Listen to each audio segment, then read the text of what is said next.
இயேசு உங்களை நேசிக்கிறார். பிரியமானவர்களே, இந்த நாளில் ஆண்டவர் நம்மளோடு பேசும்படியாய் வேதத்திலிருந்து ஒரு 3 வசனங்களை கூட வாசித்து ஆண்டவர் நமக்கு கற்றுக் கொடுக்கக்கூடிய காரியத்தை பார்ப்போம். அது மத்தேயுவின் புஸ்தகம் 8வது அதிகாரம் 24, 25, 26வது வசனம் இப்படியாக சொல்லுகிறது. அப்பொழுது படகு அலைகளினாலே மூடப்பட்டத்தக்கதாய் கடலில் பெருங்காற்று உண்டாயிற்று. அவரோ நித்திரையாயிருந்தார்.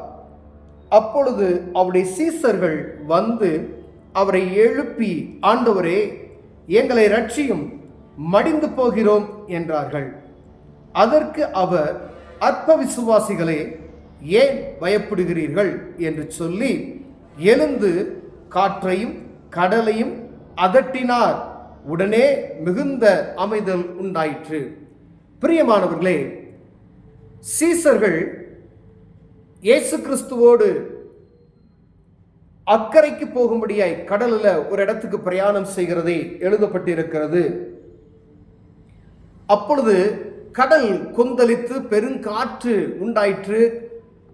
படகு முழுவதும் தண்ணீரால் நிரம்பத்தக்கதான அலைகள் கொந்தளித்து கொண்டிருக்கிறது.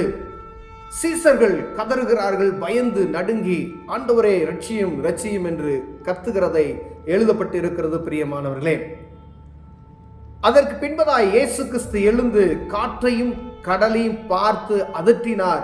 அமைதலாயிரு, இறையாதே என்று சொன்னதுமே கடல் அமைதலாயிற்று. கடலுடைய கொந்தளிப்பு நின்று போயிற்று.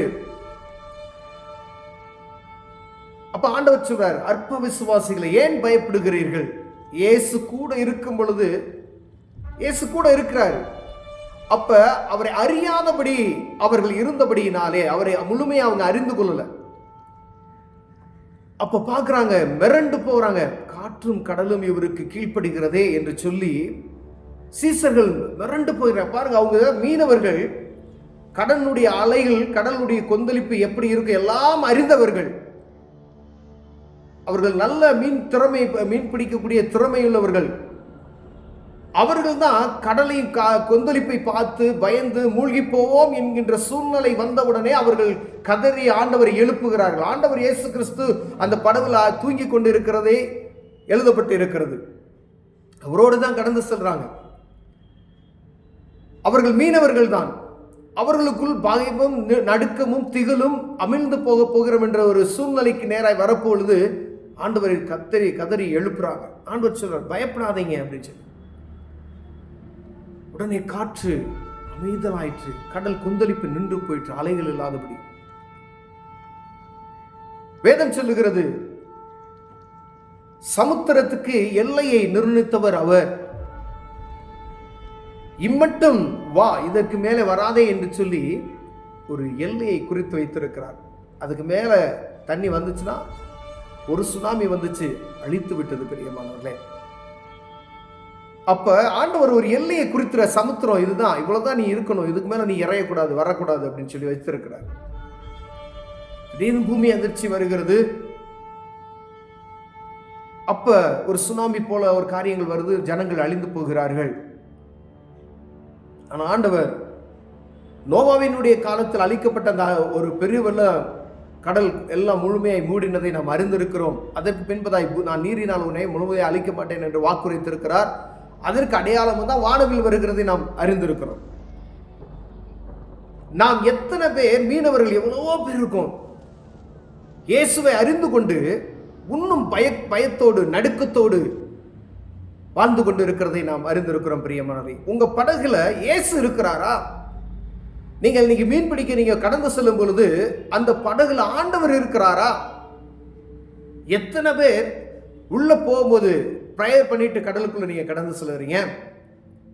எத்தனை பேர் கூடி, ஒரு 6 பேர் நீங்க கடலுக்கு போறீங்க அப்படின்னு சொன்னா, கூடி நல்லா வர்ஷிப் பண்ணி நல்லா ஆண்டவரை ஆராதித்து ஒரு பாடல் பாடி, ஆண்டவரே இந்த நாள்ல எங்களை நீ வழி நடத்தும் சொல்லி எத்தனை பேர் போறோம்.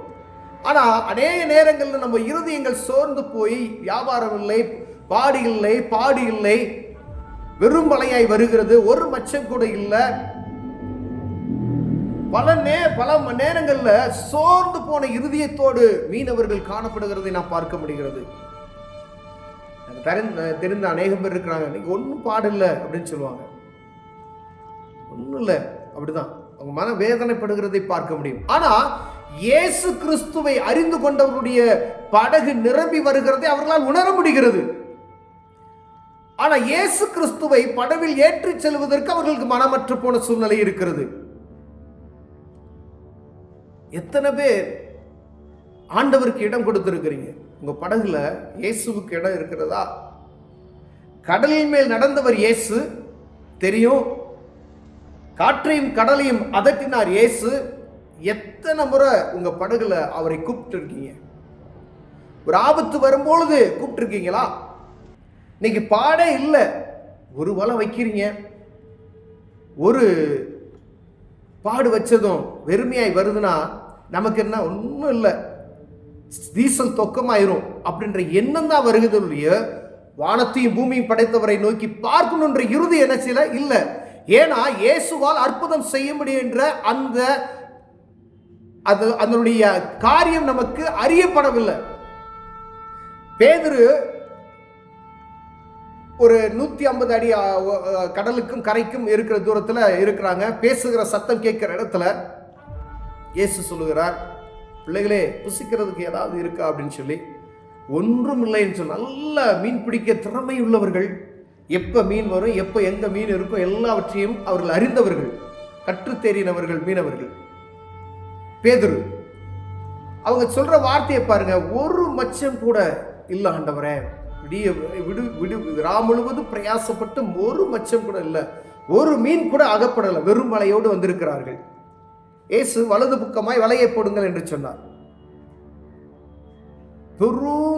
பெரிய மீன்களை கொண்ட 153 பெரிய மீன்களை கொண்டு வலை கிளியாதபடி அந்த படகு நிரம்பித்தக்கதாய் அங்கு அவர்கள் கூப்பிடுகிறதை நான் பார்க்க முடியாது. பக்கத்தில் இருக்கிற எல்லா போட்மென்ஸை பூரா கூப்பிடுறாங்க. அவங்க எல்லாரையும் கூப்பிட்டு என்ன சொல்றாங்க அப்படின்னா, வாங்க எங்களுக்கு உதவி செய்யுங்க, எங்களுக்கு உதவி செய்யுங்கன்னு சொல்லி அவர்கள் கூப்பிடுகிறதை நான் பார்க்க முடிகிறது. பிரியமானவர்களே, எத்தனை பேர் நாம் ஆண்டவருடைய சத்தத்துக்கு செவி கொடுத்தவர்களாய் எத்தனை பேர் இருக்கிறோம்?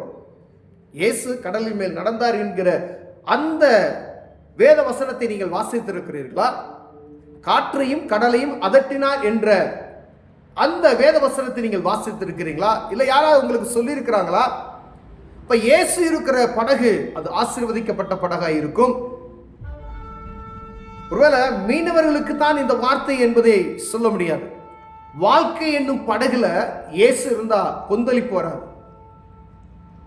இந்த வாழ்க்கை என்னும் படகுல இயேசுவை தரித்துக் கொண்டீர்களானால் புயல் காற்று வீசுகிறது போல பிரச்சனைகள், சமாதான குறைச்சல்கள், பலவீனங்கள், தேவைகள், ஏதோ ஒரு பயமுறுத்துதல், நம்மை தாங்க முடியாத ஒரு காரியம் நமக்குள் வரும் பொழுது அவரை நோக்கி பார்ப்பீர்களானால் அங்கு அமைதல் உண்டாகும். பிரியமானவர்களே, இயேசுவை எனக்கு தெரியும் ஐயா, ஆனா என் வீட்டில் அவர் இருக்கிறாரா? என்னோடு கூட அவர் கடந்து செல்கிறாரா, வருகிறாரா? அவரை நோக்கி பார்க்கிறோமா?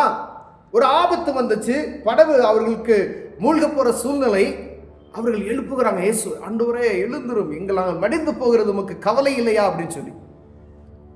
ஆண்டவர் எழுந்து அற்ப விசுவாசிகளேன்னு சொல்றார். அப்ப நம்முடைய விசுவாசம் எப்படி இருக்கிறது? என்னோடு இயேசு இருக்கிறார், ஆண்டவர் பார்த்துக் கொள்வார். நான் எல்லா உலகத்தில் இருக்க எல்லா அசுத்தமான காரியத்தை செய்துவிட்டு ஆண்டவர் பார்த்துக் கொள்வார் சொன்னா ஒரு நாள் பார்க்க மாட்டார். ஆண்டவருக்கு பிரியமா எப்படி நடக்கலாம் என்று சொல்லணும், தெரிஞ்சிருக்கணும். அப்படி நடந்துட்டு இயேசு பார்த்துக் கொள்வார் என்று நீங்க சொன்னீங்கன்னா ஆண்டவர் என்ன செய்வார்? ஆபத்து உங்கள் அருகில் வராதபடி காத்துக்கொள்வார். பிரியமானவர்களே, அந்த எண்ணம் எனக்கும் உங்களுக்குள்ளும் இருக்கிறதா? ஆண்டவர் உங்களோடு பேசுகிறார். பிரியமானவர்களே, உங்க போட்ல மீன் வரலையா? இயேசுவை நோக்கி பாருங்க. அதாவது உடனே நாளை அப்படின்னு சொல்வது இன்னைக்கு இயேசு அவங்க போட்ல இருக்கிறாரான்னு பாருங்க. ஜெபம் பண்ணுங்க, பிரேயர் பண்ணுங்க, கூடுங்க. எத்தனை பேர் போறீங்களா? வாங்க, கம்பல்சரியா பிரேயர் பண்ணிட்டு தான் போகணும் அப்படின்னு சொல்லுங்க. வலைய வைக்கும் போது ஜெபம் பண்ணிட்டு வலைய வைங்க. டீசல் பிடிக்கும் போது ஜெபம் பண்ணிட்டு பிடிங்க.